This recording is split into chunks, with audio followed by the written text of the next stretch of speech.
O Conexão Neural de hoje celebra a edição de número 100. E para celebrar essa marca, o nosso entrevistado de hoje é mais do que especial.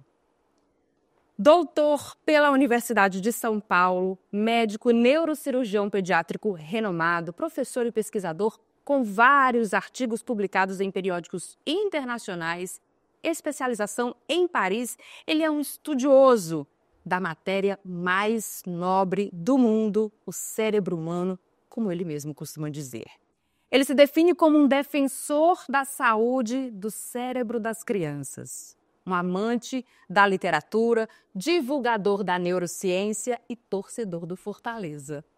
O nosso entrevistado de hoje é o idealizador deste canal de ciência, conhecimento e saúde, o doutor Carlos Eduardo Barros Jucá, ou simplesmente o doutor Eduardo Jucá. Boa noite, Adriana. Obrigado por você estar brilhantando aqui nosso episódio 100. E hoje ele está no lugar do entrevistado, porque nós vamos fazer algumas perguntas para conhecer um pouco mais, não só da trajetória do doutor Eduardo como um grande profissional da saúde, mas dessa trajetória aqui levando conhecimento para as pessoas aqui nesse mundo tão vasto que é o da internet. Olha, que experiência legal passar desse lado para o lado de cá. Foi a ideia que a gente teve para celebrar esse episódio 100 depois dessa trajetória que tem reunido tanta gente interessada em neurociência que a gente tem podido divulgar esse assunto aí no nosso canal. E claro que essa divulgação partiu da paixão do doutor Eduardo pela neurociência. Verdade. Para quem ainda não conhece, doutor Eduardo, de onde vem essa paixão por cuidar do cérebro, que é algo tão imenso, tão profundo, tão misterioso, eu diria? De onde vem essa paixão? Olha, de uma parte vem de um gosto desde criança, né? Uma curiosidade. Eu sempre gostei muito de ler, desde criança, desde muito novo. Então, quando o assunto era o cérebro, o sistema nervoso, sempre saltava aquele interesse maior. Mas a vida também vai se encarregando de empurrar a gente para onde ela quer, né? E no começo da faculdade, e aí eu vou confessar, não entrei na faculdade pensando no sistema nervoso. Eu não tenho nenhum familiar médico, então não tinha muita noção. E eu entrei pensando em fazer cardiologia. Muita gente não sabe disso, mas na minha faculdade, na USP, tinha uma iniciação científica, né? Os estudantes que estão assistindo a gente sabem o que é isso. Quando você começa a seguir um professor, fazer trabalho científico, tinha uma iniciação científica muito famosa em cardiologia. E eu pleiteei, né? Mas muita gente também desejava o mesmo posto e no final foi feito um sorteio que eu não ganhei. E aí, para ter a iniciação científica, acabou que a opção que eu tive foi o professor de neuroanatomia, meu queridíssimo mestre Norberto Coimbra. E aí eu bati literalmente a porta do laboratório dele, porque era a chance que eu tinha de ter uma iniciação científica. Ele me atendeu e disse, olha, eu tenho um trabalho aqui para te oferecer sobre a neurociência das emoções. E eu pensei cá comigo, o que você não faz para ter uma iniciação científica? Porque, óbvio que emoção não tem nada a ver com o cérebro, vem do coração, vem do sentimento. Mas aí começou a minha relação com a neuroanatomia, com o cérebro, e de entender que todos os fenômenos humanos, a motricidade, a emoção, o raciocínio, a relação com as pessoas, a tomada de decisão, tudo isso passa pelo cérebro. Então foi uma paixão fulminante, aguda, e como toda boa paixão, foi cronificando, se transformando em um amor que já dura mais de 20 anos. Eu falo de sistema nervoso todos os dias da minha vida e espero que tenha para sempre a mesma satisfação que eu tenho hoje. E toda essa paixão, como neurocirurgião, o doutor também leva para além dos consultórios, das salas de cirurgia, leva também essa paixão para as salas de aula. Sim. Como que é levar conhecimento e, por que não, influenciar jovens, estudantes, nesse caminho da neurociência? Puxa vida, você tocou agora num ponto nevrálgico. Isso vem de família, né? meu pai, minha mãe, professores, muitos tios. Então, um dos meus passatempos preferidos quando criança era ficar encostado no grupo de adultos ali conversando, sempre contando experiências de magistério, de sala de aula. Então é algo que veio no sangue, né? Então a gente sempre, minha irmã também, experiência docente, então a gente sempre teve o gosto de estar diante das pessoas falando dos assuntos pelos quais nós temos essa paixão. E na hora em que a gente começa a ver que dá para despertar esse mesmo afeto, né, por esses assuntos tão legais, isso dá uma satisfação muito grande, dá um sentimento muito bom. A sensação de que você contribuiu de algum modo com a trajetória de outras pessoas e que, na área da saúde especificamente, você pode ajudar pessoas a aprender a cuidar de outras pessoas. Então, olha a bola de neve, né?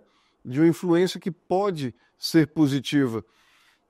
E aí, hoje, eu estou colhendo os frutos do tipo atender no consultório ao lado de uma colega que foi minha estudante. Que foi minha estudante na graduação. Eu conversei, por exemplo, com a doutora Flora um dia desses, que estava atendendo do meu lado, e um dia desses estava lá na sala de aula, aluna excelente, e eu comentei com ela, a gente saiu ao mesmo tempo para buscar um paciente na sala de espera, e eu, puxa vida, um dia desse eu estava lá dando aula. Agora, você falou uma expressão interessante, ex-aluno, né? Eu não uso muito essa expressão porque, no meu sentimento, eu acho que ex-aluno é uma expressão que faz tanto sentido quanto a expressão ex-filho, porque é um vínculo que não se acaba. Não termina. Não termina. Claro, não é que você tem uma ligação com seus alunos tão intensa como a que você tem com o seu filho. Obviamente não, porque a ligação pai-filho, mãe-filho é transcendental. Eu acho que é com os seus alunos e alunas também. Mas no sentido de que é um vínculo que não acaba. A satisfação que me dá de receber ligações, receber mensagens de estudantes que passaram por nós, de residentes que passaram por nós, pedindo uma opinião, um conselho, isso dá uma sensação imensa de missão cumprida. Isso é muito característico, principalmente na área do magistério. Dificilmente você encontra um ex-professor e chama pelo nome, você chama, né? Professor. Sim, fica eternizado. Virando ali um sobrenome, acaba eternizando. É de verdade essa relação. Verdade. E eu acho um título assim que dá muita satisfação de você portar, né? Professor, não por vaidade nem por hierarquia, mas por estar em um papel que pode contribuir na caminhada de muita gente. Durante essa caminhada de trabalho, de especialização, de investir no próprio conhecimento e de investir no conhecimento do outro, que não é para todo mundo, nem todo mundo tem o dom, acho que é um dom de verdade, de ensinar. Nem todo mundo tem a paciência, nem todo mundo tem aquele gosto pelo saber, do aprendizado de outra pessoa e de se sentir feliz com a realização do outro. De onde surgiu a ideia de sentar aqui para levar esse conhecimento para um cenário que não tem limites, porque a gente sabe que um canal no YouTube hoje ele atinge milhares de pessoas. De onde foi que surgiu essa ideia? Como foi que começou? Potencializa, né, quantidade, o público, é mágico, né? E pensar que pouco tempo atrás ninguém tinha perspectiva disso. Começou de uma maneira totalmente despretensiosa. Começou porque você fala, ensinar, ser professor, tem a parte de dom, tem a parte de missão, mas tem técnica também. Sim. Né? E eu fui começando a perceber cada vez mais que aulas muito longas, sobretudo para essas gerações mais novas, começam a diminuir o interesse. Então a minha ideia inicial foi gravar os conteúdos, que os conteúdos estivessem disponíveis na internet, no canal do YouTube, por exemplo, e que na sala de aula, no laboratório, fosse um momento de debate, tirar dúvidas, aprofundamento. Começou com essa ideia. Então, o meu conteúdo de neurociências na graduação em medicina, eu gravei. em várias aulas, acho que no começo foram umas 20 aulas, e coloquei no canal, disponibilizei, estava no YouTube, então falei para os estudantes, olha, vocês podem assistir aqui, e aqui a gente vai debater, vocês vão trazer as dúvidas, a gente vai fazer render de maneira mais profunda o nosso tempo. E isso foi lá pelos idos de 2018, 2019. O que aconteceu logo em seguida? A pandemia, que marcou a vida de todo mundo. E aí você imagina o que é levar adiante curso de medicina, graduação, estando ao mesmo tempo num distanciamento, no isolamento social. Então, eu lembro muito bem que assim que veio o isolamento, apareceu a orientação da universidade. Olha, vocês precisam gravar as aulas e disponibilizar. Isso já está aqui. Já está pronto. Pronto, já está pronto. Foi uma ferramenta que agregou, não só de uma forma atrativa, mas de uma forma laborativa também, de levar o que esses alunos viam nessas aulas e levar de forma mais detalhada e trazer mais esse interesse durante um momento que estava sendo tão difícil para a humanidade inteira. Exatamente. Mas aí qual foi a minha surpresa? Eu esperava que só os meus alunos diretos assistissem. E aí, de repente, e assim, as primeiras aulas gravadas de uma maneira absolutamente amadora, não é? Gravando a tela, a tela do computador, nem aparecia. E a minha voz em cima de uma passagem de slides. Né? Não tinha ainda pessoal que acompanha a gente, que faz essa produção, o Felipe e a Amanda, que felizmente dão para a gente todo o suporte hoje em dia. Na época não, era eu o computador falando em cima dos slides. E qual não foi minha surpresa quando essas aulas começaram a ser acessadas por gente do Brasil todo. E não só do curso de medicina, mas dos outros cursos da área da saúde, esses profissionais com quem a gente trabalha em um contato muito próximo, fisioterapeutas, pessoal de enfermagem, terapia ocupacional, fonoaudiologia, psicologia, né? Os fenômenos psíquicos mentais todos passam pelo cérebro. E também pessoas que não tinham nada a ver com a área da saúde, mas que se interessavam pela abordagem do conteúdo do sistema nervoso, o que é que ele tem a ver com a nossa vida do dia a dia. E eu disse, puxa vida, aqui tem um campo para a gente divulgar e parece que tem um público interessado. E aí eu decidi expandir. Não vai ser só uma ferramenta de ensino de neuroanatomia especificamente, a gente vai falar de neurociência, a neurociência do dia a dia, o raciocínio, as emoções, as funções executivas. E a gente foi percebendo que havia públicos diferentes. Então, talvez o nosso público, e aí a gente já está beirando os 30 mil inscritos no canal, jamais imaginei.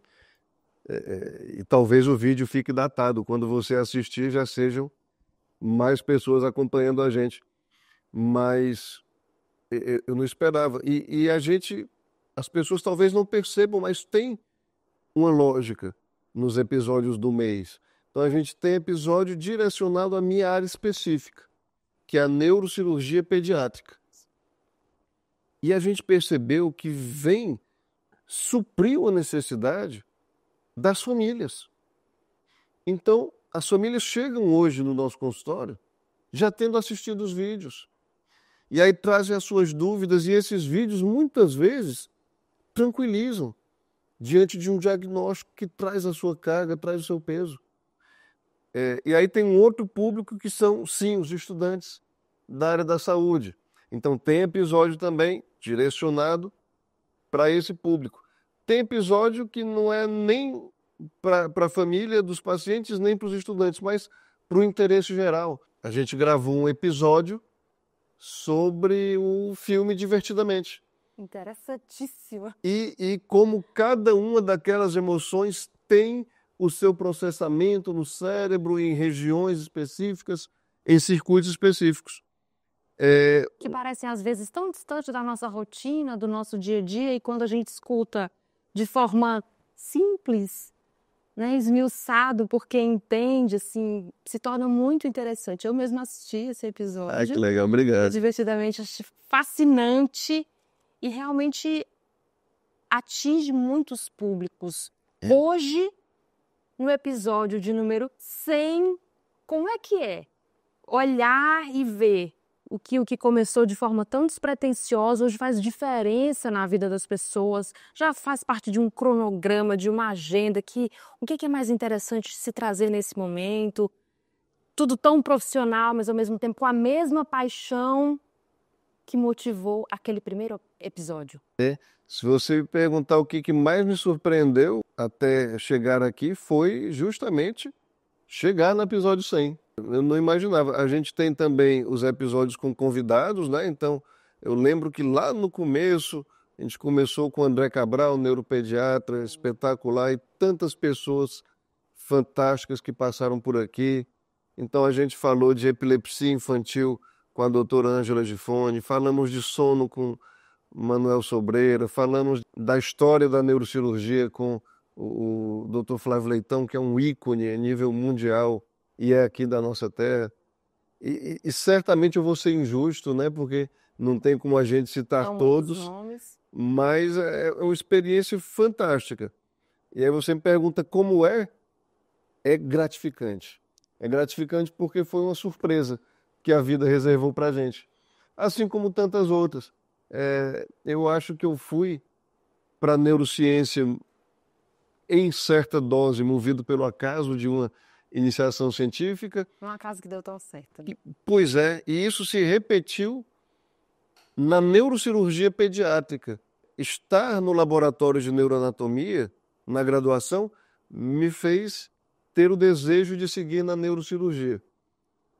E na graduação ainda eu procurei fazer monitoria, que é uma outra atividade que os estudantes conhecem bem.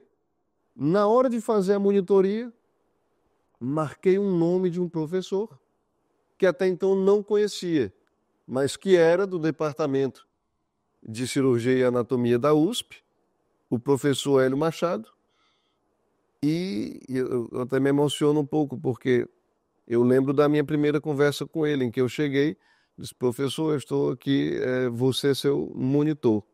E ele me disse: ok, eu sou neurocirurgião pediátrico. E naquela imaturidade, menos de 20 anos de idade, eu nem sabia que tinha neurocirurgia só de criança. E naquele momento, eu não sabia que a minha vida estava sendo mudada, né? Estava sendo direcionada. De modo que o doutor Hélio foi meu orientador na monitoria, durante a residência, no doutorado. Então, pegou uma pessoa com menos de 20 anos e foi conduzindo até a formação completa em neurocirurgia pediátrica. Foi ele também que possibilitou a minha ida para a Universidade de Paris para fazer a especialização em neurocirurgia pediátrica no Hospital Necker. Então é um papel na minha vida profissional muito grande e a gente tem muito, muito reconhecimento ao professor Hélio Machado. E aí você vê a vida, as voltas que dá, não é, Adriana? Poucos dias atrás, eu percebi na minha rede social uma pessoa que eu sabia o nome, sabia o sobrenome e de repente estava me seguindo e postando que estava assistindo os vídeos. É a neta do Dr. Hélio, que eu conheci criança. E hoje ela é psicóloga, está fazendo neuropsicologia e está assistindo os meus vídeos. Então veja, de uma pessoa que foi fundamental no meu interesse, continuado pela neurociência e pela neurocirurgia pediátrica, de certa forma ela está recebendo de volta um conhecimento que veio de uma geração anterior a ela dentro da mesma família. Então, como diz a música, né, eternizada pela Mercedes Sosa, é uma frase que sempre está na minha cabeça: graças à vida que me ha dado tanto. Obrigado à vida por estar empurrando sempre a gente por um caminho em que a gente pode transformar em ajudar as pessoas, seja na formação, seja em um momento de risco à sua saúde, né? E é um princípio, doutor Eduardo, muito visível nas suas falas, nas suas entrevistas, na sua trajetória profissional como um todo, dessa preocupação com o outro. Não é o fazer pelo fazer e, principalmente, como o senhor acabou de citar, em um momento delicado de saúde e difícil de saúde. Sim. Principalmente quando se trata de criança. Verdade. Quando se trata de famílias e que muitas vezes famílias que não teriam nem condições de estarem ali tendo aquele tratamento. Durante essa trajetória, qual que foi o caso que mais marcou o doutor Eduardo Jucá? A gente sabe de casos importantíssimos, casos que ficaram para a história da medicina, como o caso das irmãs siamesas, o primeiro, inclusive aqui do Ceará. Como é que foi para o doutor? Brasil. Do Brasil, elas são aqui do Ceará, mas o primeiro caso no Brasil, irmãs ligadas pelo crânio. Como é que foi para o doutor participar dessa equipe? Se não me engano, em média, mais ou 30 profissionais. E qual que é a sua relação com essas crianças hoje? Se você me perguntar qual é o caso mais marcante nesses mais de 20 anos, eu vou dizer que o meu principal caso é o próximo, porque é a ele que eu vou dedicar o máximo da nossa capacidade, do nosso esforço. O principal caso é o próximo. Mas, se a gente disser quais foram os que geraram mais repercussão, sem dúvida o das gêmeas siamesas ligadas pelo crânio, né? O termo que a gente usa especificamente, craniópagas. Foi o primeiro caso na história da medicina no Brasil que foi separado com sucesso. E as duas crianças têm uma vida, cada uma, individualmente hoje. Já houve casos depois, Sim. Desde 2018 para cá. Mas com separação efetiva, com sobrevivência das duas crianças, esse caso foi o primeiro. E deixou para a gente muitos ensinamentos. Na vida e na medicina. Na medicina, passando para a vida. Porque você imagina, primeira vez que acontece no Brasil, como é que a gente oferece um cuidado, uma assistência? Então, eu tive a primeira iniciativa foi propor, né? Porque você imagina o que é que essa família já tinha escutado, inclusive que não tinha jeito, mas a gente sabia que já tinha sido feito no mundo. E se tinha sido feito no mundo, por que não oferecer a possibilidade? Então, eu ainda não sabia como, mas sabia que havia um objetivo. Então, vamos tentar a separação? Vamos. E como era um caso tão especial, eu já estava trabalhando em Fortaleza, mas resolvi que a sede da solução do caso seria na minha alma mater, né? Na minha universidade, lá na USP, em Ribeirão Preto, campus de Ribeirão Preto. E os meus mentores e amigos de lá foram muito generosos, receberam a gente, mas só que a experiência em termos de quantidade da USP Ribeirão era a mesma daqui, 0. Então a gente resolveu chamar também a pessoa no mundo que tinha participado de mais casos com sucesso. E era o Dr. James Goodrich, de Nova York, que tinha inclusive contribuído com a técnica, não é, de separação por etapas. Então o plano era fazer cirurgias por etapas, para que o cérebro dela se acostumasse com a vida individual, com que houvesse o aparecimento de novos vasos sanguíneos e que cada um, ao fim da separação, pudesse ficar independente. E o professor James Goodrich também, uma generosidade imensa, veio ao Brasil 5 vezes para a reunião inicial de planejamento e para as 4 cirurgias. É engraçado como a tecnologia vai evoluindo rápido. Hoje a gente faz impressão 3D até dentro de casa, né? Naquela época não era assim. Então ele trouxe modelos 3D avançadíssimos e colaborou decisivamente nesse processo. Então foram imagino que 4... seja um processo longo, delicado e decisivo. Sim, Foram 4 cirurgias com espaçamento aí de 2, 3 meses entre uma e outra, justamente para o cérebro se readaptar.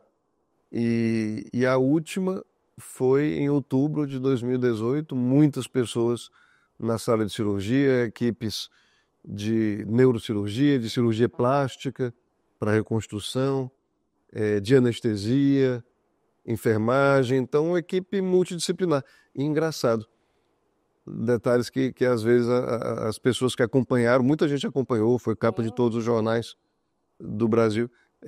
Nós jornalistas acompanhamos. Muita gente não sabe, não se recorda. A última cirurgia, a definitiva, foi no dia da eleição. Então, o país todo polarizado e gente de várias nacionalidades e de vários estados do país juntos dentro da sala de cirurgia, a união de muita gente para separar 2 pessoas. Então foi realmente marcante. E aí a gente tira lições da medicina, da cirurgia para a vida. Trabalho em equipe, planejamento, avaliação a cada etapa dos resultados. Então, se a gente pensar, isso acaba sendo um projeto. E a gente pode fazer até a comparação com grandes projetos no mundo corporativo. Claro que a gente está lidando com o caráter humano, que exige acolhimento, que exige... Mas em todo grande projeto também tem a parte humana, porque quem executa os projetos são pessoas, né?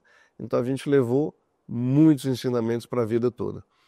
Além desse caso, tem outros casos que são muito significativos para a gente. De alguns anos para cá, a cirurgia fetal tem tocado bastante a gente, porque é uma ocasião muito especial você operar uma pessoa que ainda não nasceu, né?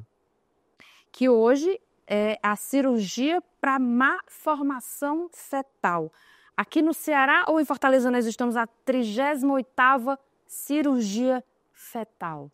Isso significa operar esse bebê ainda no útero da mãe para curar de uma doença que iria comprometer a qualidade de vida desse bebê. É a mielomeningocele. É a cirurgia que a gente faz dentro do útero da mãe. E se de certa forma é difícil a gente falar em cura, porque foi uma alteração no processo embriológico, por outro lado, os benefícios estão muito claros e muito consolidados. Então, as crianças têm menos déficit neurológico, como a gente chama, menos dificuldade motora. Então, uma quantidade bem maior de crianças hoje, por exemplo, com mielomeningocele é capaz de andar do que era antigamente, porque tem menos dificuldade motora. Outras crianças precisam usar algum equipamento, uma órtese, mas mesmo assim tem uma funcionalidade, como a gente chama, muito melhor. Outra coisa é que a mielomeningocele, ela acarreta hidrocefalia, que é o acúmulo de líquido no cérebro. Quando a gente faz a cirurgia fetal, a porcentagem de crianças com hidrocefalia associada à mielomeningocele, ela cai de 80% a 90% para por volta de 30%. Então, são benefícios muito palpáveis. E como já não é uma cirurgia tão recente, começou no mundo, o trabalho científico que provou que ela era benéfica é de 2011, já foram feitos estudos com crianças que passaram por esse procedimento e estão na idade escolar. Então já foi comprovado que até a capacidade cognitiva dessas crianças melhora, capacidade intelectual e de aprendizagem. Então é algo que é muito gratificante ter começado esse tipo de cirurgia aqui com uma equipe fantástica, porque também é uma cirurgia multidisciplinar. O neurocirurgião não sabe atuar no útero das gestantes, então equipe de obstetrícia, e aí eu mando um abraço para o Dr. Edson Lucena, para o Dr. Erlânio Costa, para o Dr. George, grandes companheiros da obstetrícia, Dr. Aldo Melo, cirurgião pediátrico, que também é parte fundamental. É uma equipe que se faltar um tijolinho, a parede desaba, não acontece. Então, sem protagonismos, né? Sem vaidades de alguém querer aparecer mais do que os outros, mas um procedimento absolutamente multidisciplinar e que tem dado resultados bem bonitos.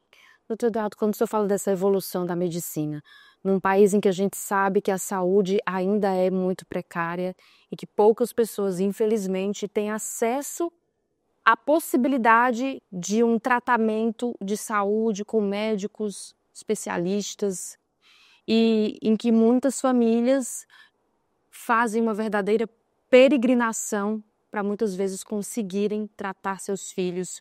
O que move o coração de um especialista para cuidar de gente carente? A própria bioética, né, Adriana, assim, a bioética nos fala que um tratamento adequado, ele precisa de algumas características, como, por exemplo, a universalidade e a imparcialidade.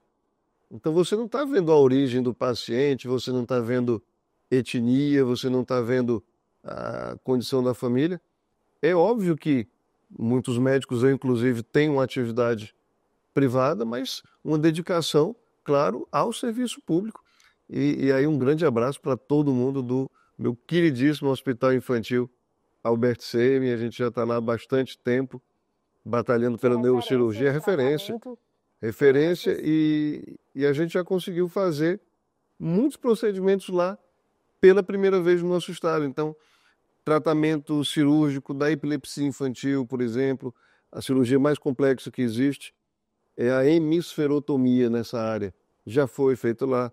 Tratamento da cranioestenose, o tratamento da hidrocefalia por endoscopia, né, que não precisa do implante da válvula conhecida.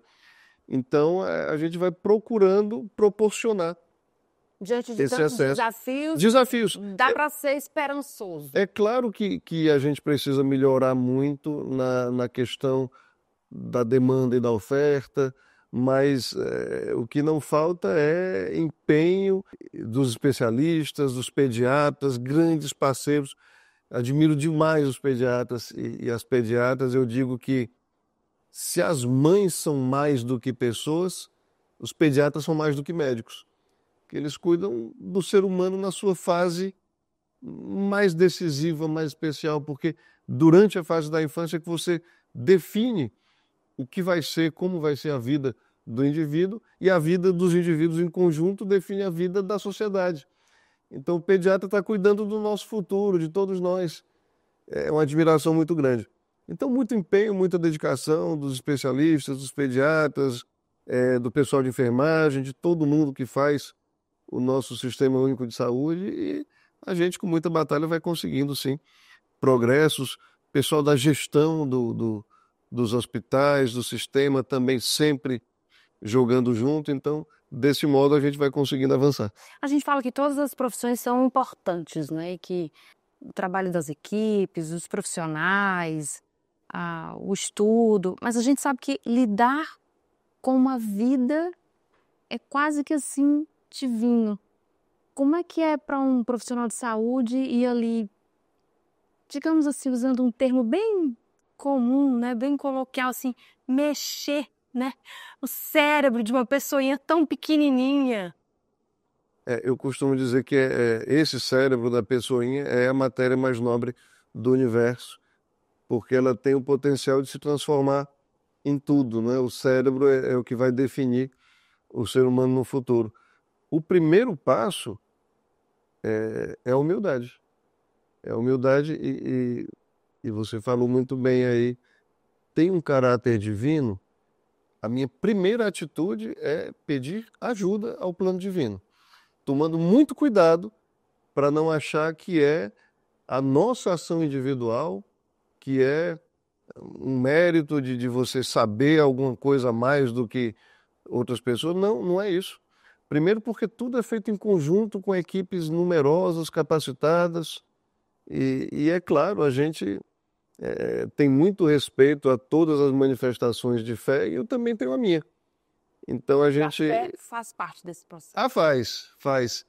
Você enfrentar batalhas tão duras como às vezes acontece, né?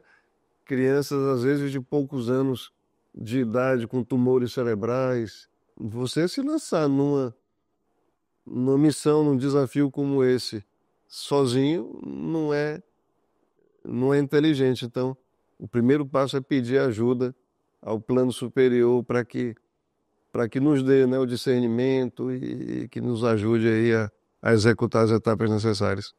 Além da medicina, o que mais move o coração do doutor Eduardo de Cá? Família, né, acima de qualquer outra prioridade, porque é o que nos dá o suporte, a estabilidade emocional, mental, porque são desafios que trazem uma carga, né, uma tensão. Então, família. E você precisa também de alguns hábitos para dar uma desafogada, né? E o meu hábito é a literatura. A leitura desde criança é um hábito, é mais que um hábito, é uma terapia, dá para chamar de literapia. Então, leitura de não ficção, de história, de filosofia, mas também de ficção, porque a gente precisa abstrair, precisa cultivar a arte, o subjetivo. Então, a gente está aqui num ambiente, né, que Cenário que é tem uma tudo. biblioteca, né? E a gente já teve a oportunidade de ir para estúdios de gravação, à medida que os episódios iam tendo mais volume, mais número, mas eu disse, não, eu quero ficar aqui porque eu me sinto tão bem aqui no meio dos nossos livros, né? É Então, uma forma literatura. também de cuidar do cérebro. Do Ah, mas não Eduardo tenha de Cá. dúvida, não tenha dúvida. A leitura, a literatura é cuidar do cérebro, sim. Tanto porque pode trazer um relaxamento, um certo distanciamento de uma realidade que pode ser estressante, mas também vai cultivando a subjetividade. E outro hábito que a gente tem, né, compartilhado aqui com o Felipe, com a Amanda, é acompanhar futebol, né? Acompanhar aí o nosso Fortaleza, maior time do mundo, com todo respeito a quem nos enfrenta, até ganha da gente algumas vezes, Faz mas parte. é o maior time de futebol do universo, né? Doutor Eduardo, quando a gente fala de emoção, para quem está acompanhando a gente aí nesse mundo que não tem fronteiras, aqui no canal Conexão Neural, quando a gente fala de emoção, o que o senhor diria hoje, no mundo globalizado que a gente tem, no mundo de rede social, no mundo de internet, o que um especialista diria para as pessoas se ele fosse orientar sobre cuidado com a saúde mental? Eu diria além, a saúde cerebral. Como é que a gente faz para cuidar da nossa saúde cerebral, levando para um campo mais vasto, mas considerando ainda a neurociência e todas as emoções que fazem parte e que movimentam o nosso corpo humano? O que o doutor Eduardo diria? Ai, que pergunta fantástica, Helena. A saúde cerebral está absolutamente ameaçada na atualidade, né? Tanto do ponto de vista orgânico, porque o cérebro, assim como o coração, ele precisa de irrigação das artérias e muitos hábitos maléficos, como sedentarismo, condições como hipertensão, diabetes, vão provocando nos vasos, nas artérias cerebrais, efeitos parecidos com o que acontece no coração. E as pessoas têm muita ligação, muito esclarecimento para cuidar dessas condições, para ter cuidado com o coração, e muito menos com o cérebro. Então a gente precisa divulgar, sim, cuidar do cérebro é ter uma vida saudável. Isso significa cuidar da pressão, cuidar da glicemia, cuidar da atividade física. Tudo isso do ponto de vista orgânico. Agora, do ponto de vista mental, e aí já não é a minha área específica de assistência, é a área dos nossos queridos amigos psiquiatras, neurologistas, mas como eu sou professor de neurociências, eu também gosto muito de estudar e de divulgar essa parte. A saúde mental está absolutamente sob risco e ameaçada nos nossos dias. Porque essa máquina que a gente usa, que é o cérebro, ela foi inventada ela está em funcionamento há centenas de milhares de anos. E a gente está vivendo hoje uma condição para a qual ela não foi feita. A gente está sob um bombardeio de estímulos o tempo todo. Estímulos sonoros, visuais, estímulos de atenção, o tempo todo recebendo notificações no celular, precisando dar atenção a multitarefas. Então a gente está usando o cérebro de um modo para o qual ele não foi planejado. O cérebro foi planejado para ter uma vida equilibrada, junto com a família, a comunidade, se alimentar de maneira saudável. Hoje em dia, você tem acesso a calorias de maneira muito fácil, o que não era a realidade quando surgiu a espécie humana, e você, ao mesmo tempo, tinha acesso a comida nutritivamente valiosa e, ao mesmo tempo, tinha que ter uma atividade física para ir atrás dessa nutrição. Então, hoje em dia, está tudo ao inverso. E por isso que a gente tem que cuidar muito da saúde orgânica, física do cérebro e da saúde mental. Ansiedade, estresse, burnout. A gente teve episódio aqui sobre burnout com o Dr. Tiago Holanda, meu querido amigo, um grande abraço. Então, a gente precisa prestar atenção no nosso próprio estado e pedir ajuda quando necessário. E uma coisa importante que muitas vezes não é comentado, nós precisamos não só prestar atenção ao nosso estado, mas nos protegermos uns aos outros. Então, se você percebe que um familiar, um colega de trabalho, está passando por um sofrimento emocional, mental, você precisa oferecer ajuda, você precisa se colocar à disposição. Mesmo não sendo da área, mesmo não sendo profissional, mas oferecer, buscar aconselhamento e dessa forma a gente vai se defendendo dos desafios a que nosso cérebro está exposto na atualidade. Quando se fala dessa matéria mais nobre do mundo, é a máquina que move todas as nossas emoções? Ah, sim. Não só as emoções, como todos os fenômenos humanos, incluindo a motricidade. Se eu decido mexer o meu braço ou a minha perna, isso vem de uma ordem do cérebro, de uma região conhecida. Raciocínio também, razão e emoção em equilíbrio. Tudo isso vem do cérebro. E um dado interessante, muitas pessoas acham que a razão e a emoção são antagônicas. Não. Elas precisam atuar em equilíbrio. Inclusive em processos tão sofisticados, do ponto de vista cerebral, como a tomada de decisões.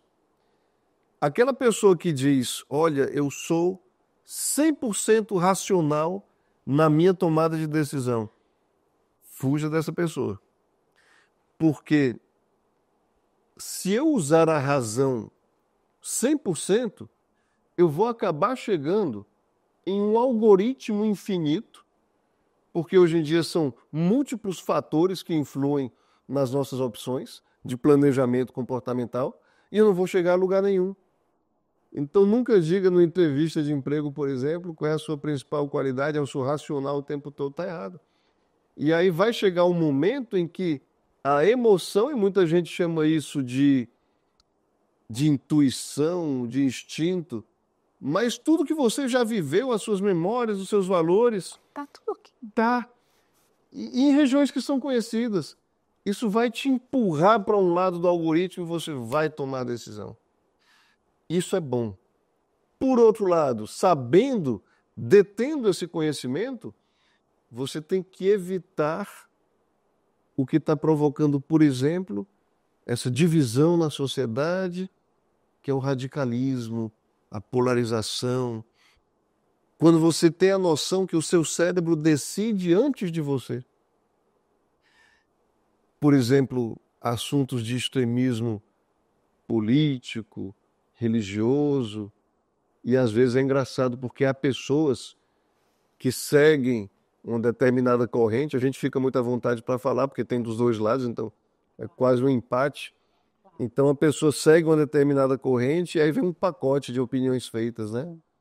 E se de repente aquela corrente, aquele partido mudar de opinião, a pessoa muda também e já procura justificar né, com base em um arcabouço ideológico. Então, é por isso que eu acredito que divulgar a neurociência é importante.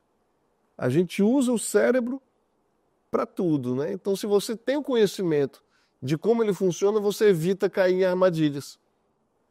A polarização e o extremismo é uma dessas armadilhas que a gente tem que fugir. E a neurociência ela está muito ligada, obviamente, ao comportamento humano. Muitas vezes a gente pensa que está muito distante, mas as nossas reações do dia a dia, tudo da nossa história está aqui catalogado e cada reação que eu for ter daqui a 10 anos tem uma referência que o meu cérebro usou para tomar determinada atitude. Ou daqui a 10 minutos. Sim. Então você tem as áreas cerebrais mais relacionadas à emoção, tem as áreas cerebrais mais relacionadas à contenção das emoções, a área pré-frontal, por exemplo, que é essa área mais da frente, logo atrás da fronte, da testa. Então, por exemplo, alguém bate no seu carro, no trânsito, isso acontece, o trânsito das grandes cidades anda bem caótico. Então você tem um impulso inicial de agressividade. Isso é natural, mas também é uma área cerebral que vai conter a sua agressividade e fazer você resolver o problema da maneira mais tranquila possível. Se a gente transportar para animais vertebrados um pouco abaixo da gente na escala evolutiva, imagina a cena de um leão atacando uma zebra na savana africana.